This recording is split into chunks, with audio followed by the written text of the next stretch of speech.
Bom dia, boa tarde, boa noite, conforme as horas que são. Vamos então à nossa primeira aula. Primeira aula, né? Primeira aula de filosofia aqui via internet, via YouTube, né? Virei agora youtuber também, né? Olha só, me tornei aquilo que eu mais odiava, um professor youtuber. Fala, galerinha do YouTube, hoje nós vamos fazer aí um react da filosofia. Ai, não é possível, né? Mas enfim, é o que temos. Eu espero que vocês venham a aprender com essa aula aqui. E essa aula é sobre aquele material que eu disponibilizei para vocês aí na sexta-feira, se não me engano, que é aquele que tem o título Do Mito à Ciência. E eu prometi um vídeo explicando e olha só, né? Demorou, mas chegou rápido. Esse é o vídeo.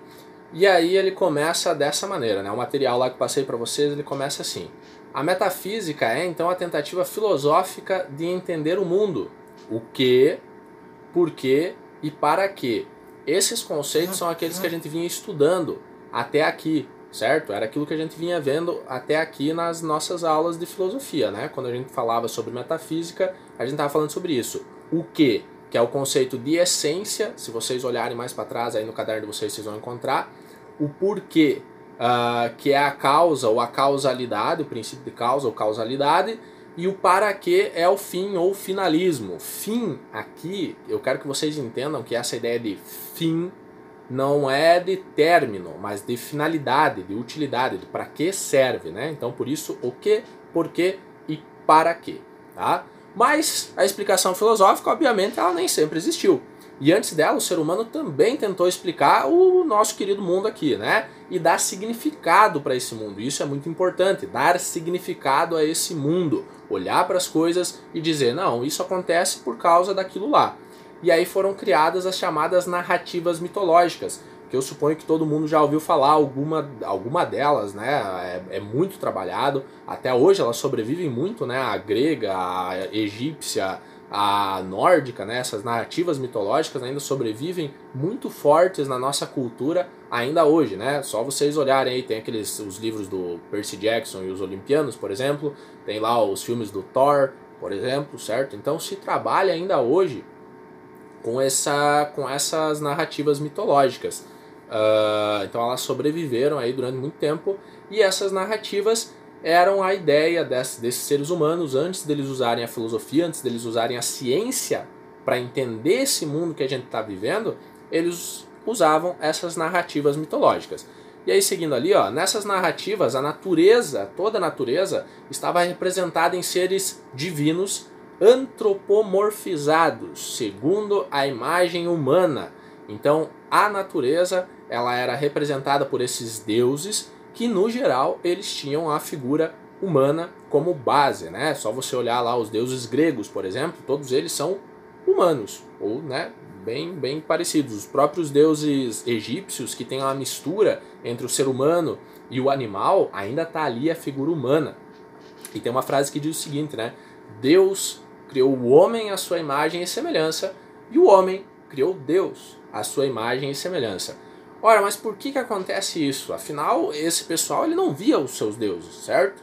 Ele nunca chegou a ver, como é que eles vão saber qual é que é a imagem deles, então, se eles nunca viram esses deuses? Exatamente por isso, por nunca terem visto esses deuses, porque possivelmente eles não existem, né? Olha só, quem diria? Mas por nunca terem visto esses deuses, então eles tinham que usar elementos do seu mundo natural, olha só, para dar imagem a esses deuses. Eles olhavam para o ser humano e pensavam, olha só, um deus deve ser parecido com isso aqui. Olhavam para alguns animais e pensavam, olha só, um deus deve ser parecido com isso daqui. Então eles tinham que usar elementos do mundo natural. Não dá para simplesmente inventar um algo do nada. Então você tem que usar alguma coisa para criar outra coisa. Nesse caso, você usar o mundo visível, aquilo que você consegue enxergar, que você consegue ouvir, que você consegue tocar, para inventar coisas que não existem, certo? Além de explicar o que do mundo, o mundo natural, os mitos também davam explicações do porquê, como começou o universo. E aí o livro de vocês traz a explicação de como começou o universo dos gregos, certo? Se vocês quiserem ver, está lá na página 124. Esse assunto que nós estamos vendo aqui, né? A partir da página 124 ali.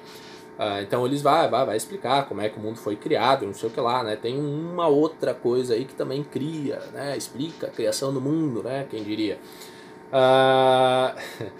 E ao conjunto de explicações sobre as origens do universo se dá o nome, a esse conjunto de explicações, a esse conjunto mitológico, se dá o nome de cosmogonia ou cosmogênese. Inclusive eu vou corrigir aqui, não, vou corrigir depois que eu vou ter que pensar um pouco.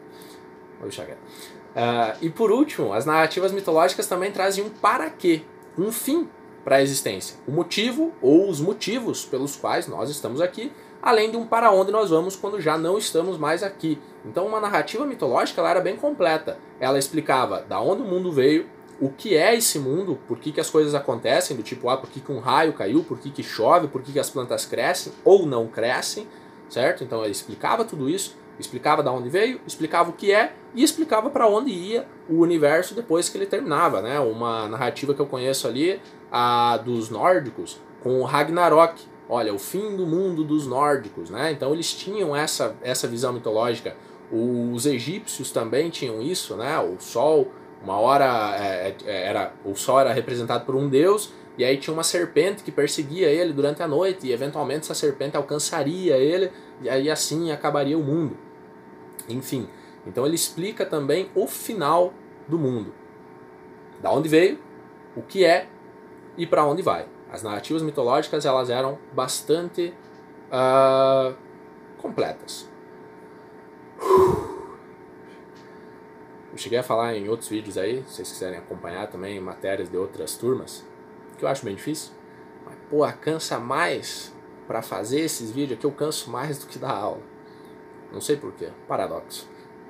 Enfim, seguindo aqui nós temos as primeiras cosmologias. A partir do século 7 a.C., lá pelo ano 600 e pouco a.C., então, os primeiros filósofos gregos, que são chamados de pré-socráticos, ou antes de Sócrates, começaram a buscar novas explicações para o mundo. A esse saber se dá o nome de cosmologia. Entender o mundo através da observação da natureza, sem ou quase sem o uso de narrativas mitológicas. A ideia é você tentar entender o mundo a partir daquilo que o mundo te dá, certo? É a base da ciência. É você olhar para o mundo e fazer experiências com isso, com esse mundo natural que nós temos aqui, para tentar explicar, para tentar entender o que está acontecendo. Sem dizer que isso acontece pela vontade de um ser, de uma entidade divina por aí. Tá? Então a ideia aqui das cosmologias é explicar o mundo a partir daquilo que tem no mundo, tá? A partir do mundo natural.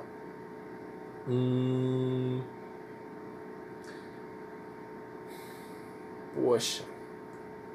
Seguindo lá, nós temos a busca da Arché, ou Arché, nunca soube como é que pronuncia essa palavra aqui. Então é a palavra grega que significa o começo, a origem. A Arché é a realidade primeira, aquilo que compõe todas as coisas e que determina as suas transformações. Olha só que bonito. A ideia dos pré-socráticos era encontrar um algo no mundo natural de onde todo o resto teria surgido. Como assim, professor? Peraí, só um minutinho que tem um negócio aqui. Pronto, agora sim. Como assim um algo no mundo natural para explicar as coisas? O livro traz alguns exemplos. Tá? Qual que era a Arché, ou Arché, não sei, para os pré-socráticos? Um dizia que era a água, por exemplo. Então, da água, todo o resto, toda a realidade, tudo aquilo que existe teria surgido. Para o Anaxímenes, por exemplo, era o ar. Para outro filósofo ali, era a terra. Para um outro... Sim, um caminhão.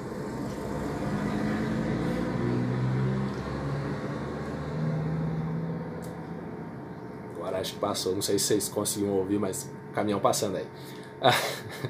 Pro Heráclito, por exemplo, que nós já ouvimos falar aqui quando a gente falava sobre devir, é o fogo. Então do fogo veio todo o resto. Para um outro eram os números. Olha só, e quem seria, né? O Pitágoras, aquele lá que ninguém sabe para que a gente vai usar aquele teorema dele.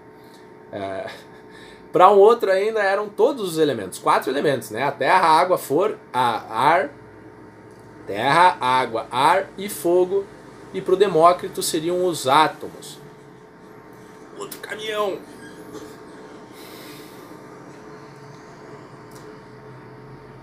Naquela ideia que eu falei, a Arché, então, era esse algo no mundo natural, como você pode ver aí, todos esses elementos eles eram possíveis de serem vistos aqui. Água, ar, fogo, terra, os próprios números, enfim, os átomos dos quais os gregos já tinham conhecimento, eles eram possíveis de você ver e medir aqui no mundo natural. E eles acreditavam que no princípio, o primeiro elemento que existia era um desses aí, e de um desses aí, ou de todos eles, no caso lá do Empédocles, que acreditava que eram os 4 elementos, disso aí teria surgido todo o resto da existência. Tá vendo como já se tira aquela ideia de um deus ou deuses que fizeram o mundo, né? É algo aqui do mundo natural que começou, que estava aí e começou todo o resto da existência. Tá? Sobre esses exemplos que eu estava citando, lá na página 125 vocês podem acompanhar.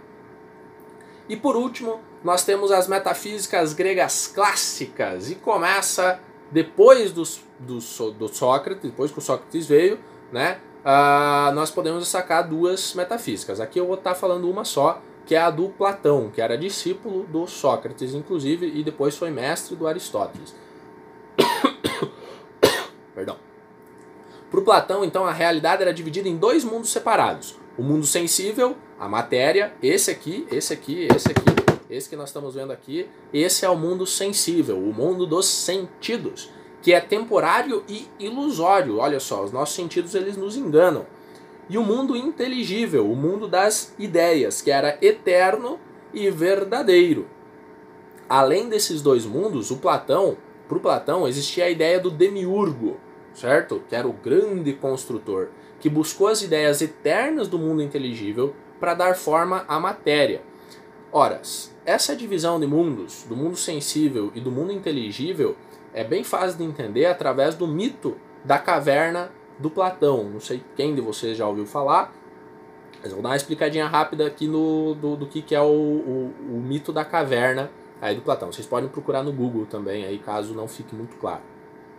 Mas o mito da caverna, ele é aquela ideia de que nós, seres humanos, segundo Platão, nós, seres humanos, estamos dentro de uma caverna, fechados dentro de uma caverna, e nós estamos olhando apenas a sombra. Movimentada a rua. E nós estamos olhando apenas a sombra das coisas, certo? Tem alguém lá atrás, fazendo gestos, colocando objetos e fazendo sombra nas paredes da caverna. Ou seja, aquilo que nós vemos com os nossos sentidos, aquilo que nós sentimos através de todos os nossos sentidos, isso não é real. Isso não é real. É apenas a sombra daquilo que é real. É apenas a sombra da realidade. É apenas a sombra do mundo das ideias. Então nós, seres humanos, presos aqui na caverna, nós estamos presos aqui na caverna, certo? Presos. Estamos presos na caverna, de frente aqui para a parede, olhando essas representações que, segundo Platão, são pessoas que saíram da caverna e elas fazem isso para nos enganar, certo? Para nos manter presas aqui. Então nós estamos de olho na caverna, olhando essas sombras, certo? Que não é a realidade. Não é a realidade. São sombras, estão nos enganando, olha só.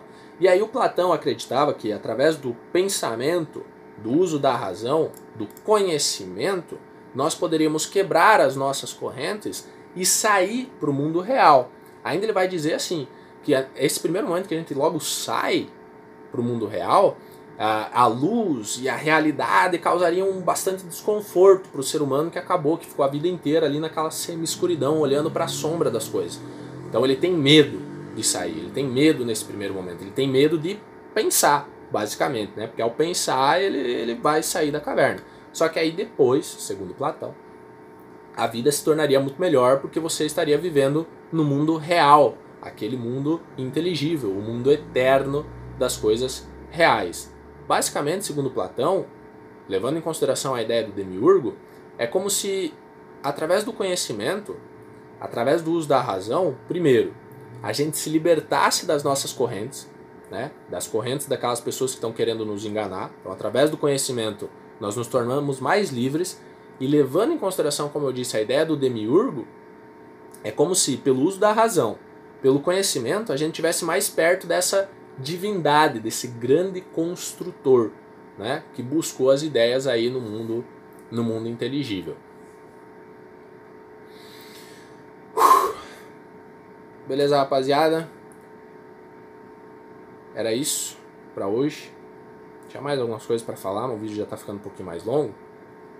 Eu vou gravar outra hora eu volto e falo sobre essas coisas. O que eu tenho dito é o seguinte: esse é o sistema que eu tenho para fazer. Eu sei que ele não é muito bom, não me deixa muito feliz até. Eu preferia estar em sala de aula, preferia dar aula em sala de aula, mas é o que a gente tem. Eu pretendo continuar nesse sisteminha mais ou menos, porque ele me parece bem simples. É basicamente aquilo que a gente fazia em sala de aula. Tem o textinho ali, tem a matéria ali e tem um vídeo explicativo que ele já estourou o tempo que eu gostaria. No máximo 15 minutos é o que eu gostaria nesses vídeos. Não quero que eles fiquem muito mais longos que isso. Enfim. Mas é mais ou menos o sistema que a gente vai seguir, tá?